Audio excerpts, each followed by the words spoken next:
काव्य दीपिका अष्टम शिखा BA part first के अंतर्गत हमने इससे पूर्व शब्दालंकारों के बारे में पढ़ा था। अर्थात जहाँ शब्द के माध्यम से काव्य में चमत्कार उत्पन्न होता है, भाषा अलंकारिक प्रतीत होती है, वहाँ पर शब्दालंकार होते हैं। और जहाँ काव्य में अर्थ के माध्यम से उक्ति में वैचित्र्य उत्पन्न होता है या भाषा अलंकृत दिखाई देती है, सुनने में पढ़ने में मन को अच्छा लगता है, वहाँ पर यह चमत्कार अर्थ के माध्यम से उत्पन्न होने के कारण वहाँ कोई अर्थ अलंकार हुआ करता है। जैसे आज हम देख रहे हैं रूपक। संस्कृत में इसका लक्षण है तद रूपकम अभेदो यह उपमानो उपमेययोः। अर्थात यत्र उपमेयस्य उपमानस्य चेति द्वयोः अभेदः प्रदर्श्यते तत्र भवति रूपका अलंकारः। कहने का अभिप्राय है उपमान और उपमेय में अभेद की प्रतीति को, अर्थात उपमान और उपमेय एक साथ प्रतीत होते हैं, उनके मध्य भेद जहाँ नहीं मालूम पड़ता, वहाँ पर अलंकार में उपमेय पर उपमान का आरोप किया जाता है। जैसे चंद्रमुख, चंद्रमा के समान मुख, लेकिन रूपक अलंकार में मुख और चंद्रमा का भेद पता नहीं चलता।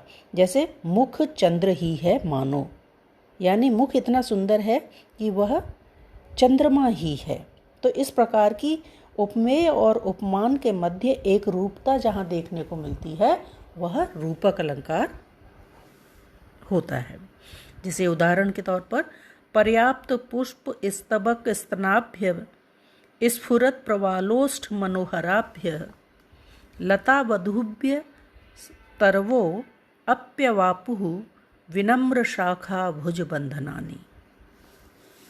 इस श्लोक के अंतर्गत कवि ने इस कल्पना में लताओं में वधू का आरोप किया है और अर्थात यहाँ पर उपमान और उपमेय, लता और वधू का, प्रवाल और ओष्ठ का जो भेद है वह पता नहीं चलता। इन पर अभेद आरोप होने के कारण यहाँ पर रूपक अलंकार है। दूसरा है उपमा अलंकार, जिसका संस्कृत में लक्षण इस प्रकार है प्रस्फुटम सुंदरम साम्यम उपमेय इत्यभिधीयते। अर्थात यत्र स्पष्ट रूपेण द्वयोः पदार्थयोः समानता साम्यं वा प्रदर्श्यते तत्र उपमा अलंकारः भवति। कहने का अभिप्राय है उपमा स्पष्ट और सुंदर साम्य को कहते हैं। तो जहाँ पर हम इसके लिए इस उदाहरण को देखेंगे। क्षणात् प्रबोधम आयाति लंघ्यते तमसा पुनः निर्वास्यतः प्रदीपस्य शिखेव जरतो मतिः। वृद्ध पुरुष की बुद्धि और बुझते हुए दीपक की शिखा एक समान होती हैं।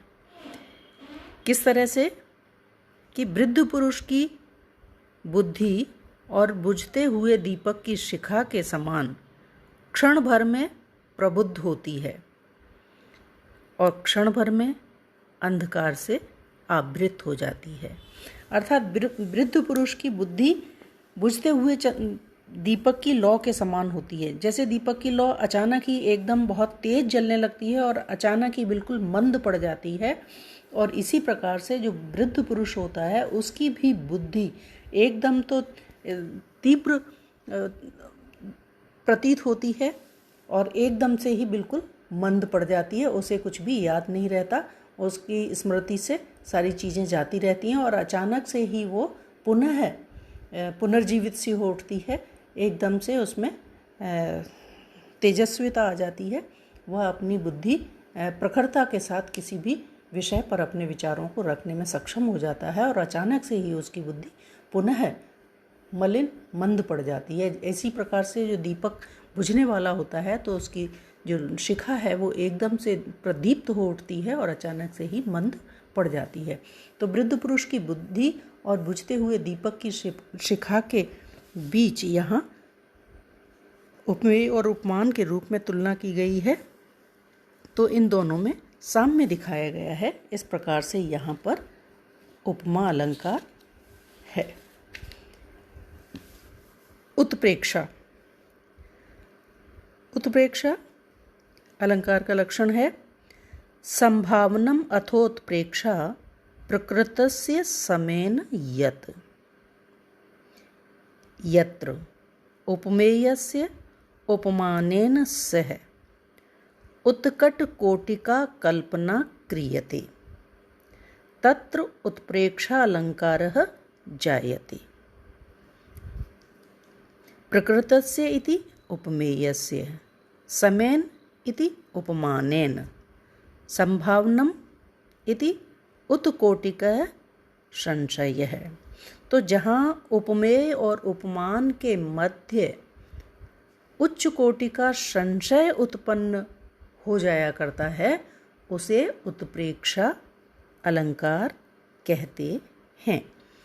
जब इसके लिए हम ये उदाहरण के तौर पर इस श्लोक को लेते हैं।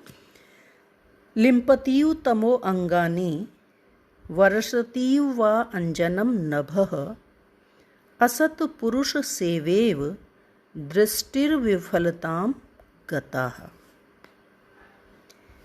यहाँ अंधकार किस प्रकार से फैल रहा है। गहन अंधकार अंगों में अंधकार का लेप सा हो रहा है। यानी अंधकार इतना घना है कि मानो वह अंगों में लिप्त हो गया है। अंगों के मध्य और अंधकार के मध्य अंग अलग से प्रतीत नहीं हो रहे हैं। इस तरह से वो अंगों में समाविष्ट हो गया है। तो यहाँ पर उपमेय और उपमान के मध्य जैसे जो संशय है वो इतना अधिक प्रगाढ़ है कि अंधकार अंगों से भिन्न प्रतीत नहीं हो रहा। दोनों के मध्य इतना घनीभूत है कि जो व्यक्ति है वो अंधकार से भिन्न दिखाई ही नहीं दे रहा है। तो उसको देखकर ऐसा लग रहा है कि मानो तो अंगों में अंधकार का लेप सा हो रहा है और इतना अधिक गहन है कि आकाश से अंजन की वृष्टि हो रही है और असत पुरुष की सेवा के समान दृष्टि भी निष्फल हो गई है। यानी गहन अंधकार में जो दृष्टि है वो भलीभांति देखने का कार्य नहीं कर पा रही है। तो इस प्रकार से अंधकार का प्रसरण तथा संपात रूप विषय उपमेय है। इसका उपादान नहीं किया गया है, अतः यहाँ पर उत्प्रेक्षा अलंकार है।